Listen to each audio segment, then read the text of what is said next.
I'm Joe Catalano with an AM Quincy news update for Wednesday, March 12th. A Weymouth man pleaded guilty to second-degree murder yesterday in Norfolk Superior Court for killing his father nearly 5 years ago. 42-year-old William Walling Jr. was sentenced to life in prison with parole after 25 years for killing 61-year-old William Walling Sr. The trial was scheduled to start yesterday. Walling Jr. also received a concurrent prison sentence of 19 to 20 years for a rape charge. Walling was arrested in May of 2020 at the Weymouth home where he lived with his father after a relative called 911 for a medical emergency. Upon arrival, officers found the senior Walling dead on the floor and his son in a bedroom. Prosecutors later determined that the son suffocated his father with a plastic bag and intended to bury his body in the backyard of their home. Police found a hole in the backyard, a wheelbarrow, and a receipt for saws and a 40-pound bag of lye. The son was initially charged with first-degree murder and pleaded not guilty.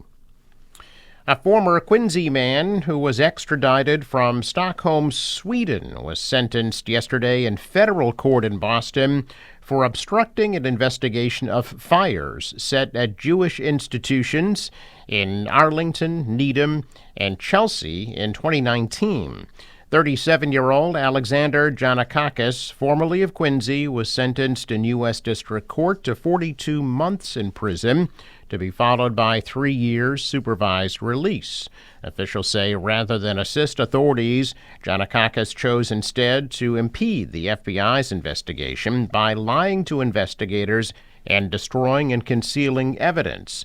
In February of 2020, Janakakis' younger brother became the prime suspect in an investigation into 4 fires set at Jewish institutions in Arlington, Needham, and Chelsea. At the time, Janakakis' brother was identified as a suspect. He was hospitalized in a coma and remained in a coma until his death later that year. Shortly after his brother was identified as a suspect, Janakakis left the United States for Sweden, where he was living at the time, with his brother's electronic devices and documents. He returned to the U.S. in 2020 and lied to investigators about his brother's involvement in the arsons, then destroyed the evidence that would have implicated his brother and went back to Sweden, where he was arrested in February of 2022.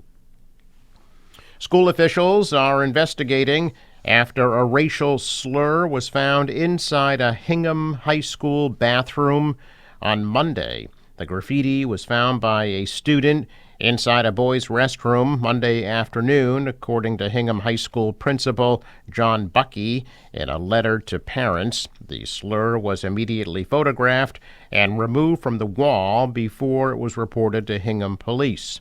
Monday's incident comes after a swastika was found in a boys' bathroom there last Thursday. Police in Quincy continue to investigate reports of abuse and deaths of several Canada geese in Germantown. A woman who wanted her identity concealed for fear of retaliation began noticing the abuse on February 8th when she saw someone trying to hurt a goose on Taffrail Road. Since then, she said abuse toward the wildlife seems to be nonstop. Other residents said they've heard about geese with their legs tied together, injuries to their necks, and at least one instance of a goose decapitated. When Stacy isn't working, she said she's driving around the neighborhood to look for injured geese and potentially suspicious activity. And a lot of her neighbors are on alert, too. The matter is under investigation, but Quincy police say it has no further information to release. The Quincy Police Department has once again received a state grant to help support young people. Community police officers and the recreation director yesterday visited the State House to receive the Shannon Grant. That grant helps support the annual Youth Academy and year-round park patrols in Quincy. The Shannon Grant is named after Senator Charles Shannon and supports youth programs and develops partnerships with community stakeholders and area law enforcement agencies. Well, the 12th annual Saving by Shaving fundraiser, hosted by Granite Telecommunications of Quincy yesterday, raised over $3.5 million to benefit Boston Children's Hospital. More than 700 people volunteered to have their heads shaved at Granite's North Quincy headquarters, including Patriots coach Mike Vrabel, Celtics coach Joe Mazzulla, Celtics forward Sam Hauser. Quincy Mayor Thomas Koch also participated once again this year. Over the past 12 years, more than 12,000 people have participated in Saving by Shaving, raising $58.5 million for charitable organizations. Granite donated $2,500 for every shave, and the Hale family matched that dollar for dollar for a $5,000 donation for each shave. Massachusetts is losing $12.2 million in federal money that had been earmarked for Bay State schools to buy food from local farms. And Governor Healy indicated that the state has no plans to backstop that funding for more than 200 school systems. Governor's office says the State Department of Elementary and Secondary Education got a notice from the U.S. Department of Agriculture on Friday announcing the termination of the second round of Local Food for Schools grant funding because, quote, this agreement no longer effectuates agency priorities and termination of the award is appropriate, end quote. Massachusetts has previously deployed $3.5 million in grant money.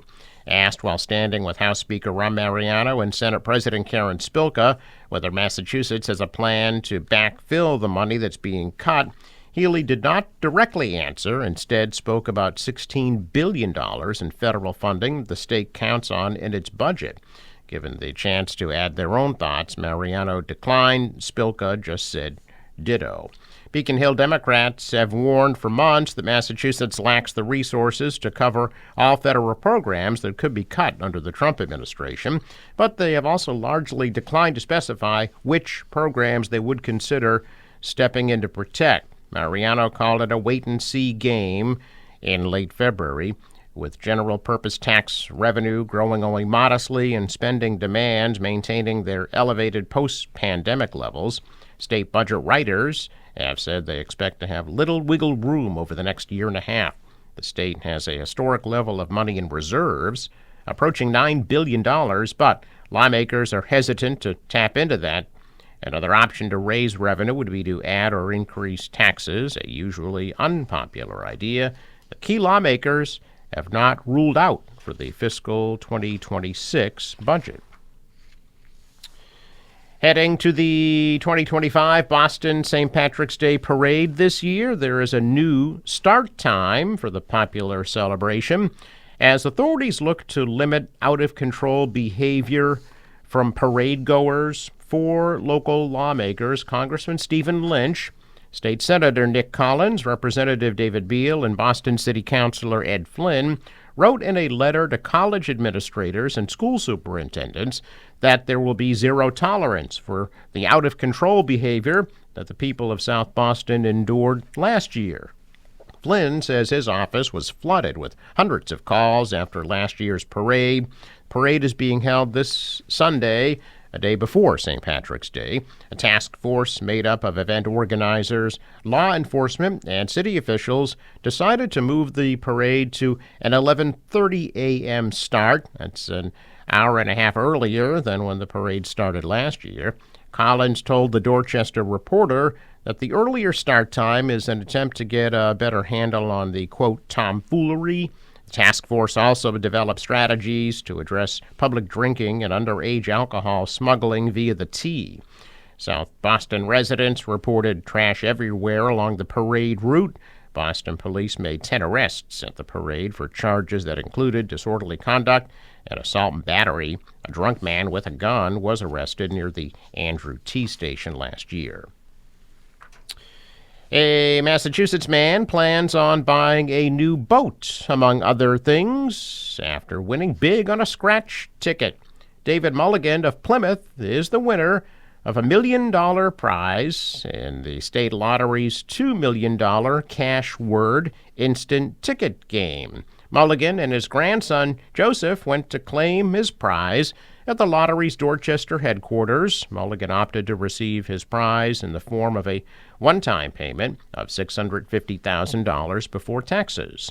The lucky winner said he plans to buy a new boat and spoil his grandson with the winnings. He purchased his winning ticket at the Mobile on Court Street in Plymouth. The store gets a $10,000 bonus for its sale of the ticket. A check of business news this morning, and stocks are down. The Dow dropped 478, the Nasdaq lost 32, and the S&P fell 42. Asian stocks are mixed as investors weighed the impact of President Trump's tariffs after another day of losses on Wall Street. The dollar rose, the euro is down, oil at $66 a barrel. Sports. Well, the North Quincy High School girls basketball team lost to Medfield last night, 69-47 at Bridgewater State University. But the Raiders end their best season in program history with a 20-4 record after making it all the way to the Division II state finals. Medfield is the defending state champions. And the Bruins beat the Panthers 3-2 last night. They'll be in Ottawa tomorrow night at 7. Tonight, the Celtics host the Thunder at 7:30. The National Weather Service forecast for today, partly cloudy with a high of 46 degrees. Tonight, cloudy and lows in the lower 40s. Mainly cloudy tomorrow at a high 44. For Friday, mix of clouds and sun, high 52. Cloudy with a high of 60 on Saturday. For the boater, waves about 2 feet, winds out of the north, 10 to 15, gusting to 20 knots, becoming easterly, 5 to 10 knots later today at a high tide 11:09 a.m. Sunrise 7 a.m., sets at 6:47. Traffic note for River Bridge, scheduled to open at 9 o'clock this morning and 6 o'clock tomorrow morning. I'm Joe Catalano with an AM Quincy news update for Wednesday, March 12th.